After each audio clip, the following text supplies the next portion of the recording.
ఎకరం ఎంత ఉంది? Real estate పడిపోయిందిగా, 30,000కో 300కో ఇప్పేయమనండి.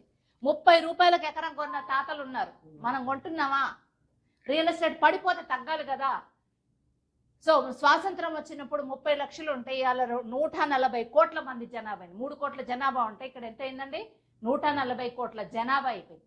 ఎంత పెరిగింది? ప్రతి సంవత్సరం 4 లక్షల మంది హైదరాబాద్లో మైగ్రేట్ అవుతున్నారు. ఎక్కడ ఉండాలి వీళ్ళందరూ?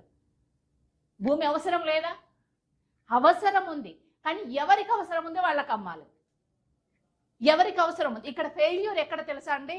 ఇప్పుడు ఎవరికి అవసరం ఉంది, ఎవరికి ఏది అమ్మాలో తెలుసుకొని, అంటే సెగ్మెంట్, ఏ సెగ్మెంట్ పీపుల్కి మన ప్రోడక్ట్ కనెక్ట్ అవుతుంది తెలుసుకొని అమ్మలేకపోవటమే ఫెయిల్యూర్.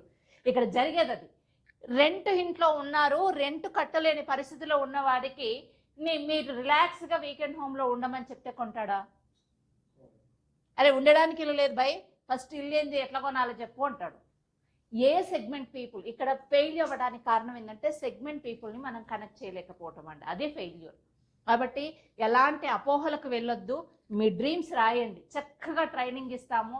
సో రేపు మండే నుంచి మీకు ఎవ్రీడే 1 అవర్ జూమ్ క్లాస్, మీ ఇంట్లో నుంచే నాలెడ్జ్ నేర్చుకోండి. 1 మంత్లో ఒక ప్లాట్ అమ్మడం ఎలాగో నేర్పిస్తాను. 1 మంత్లో ఖచ్చితంగా ఒక ప్లాట్ అమ్మాలి.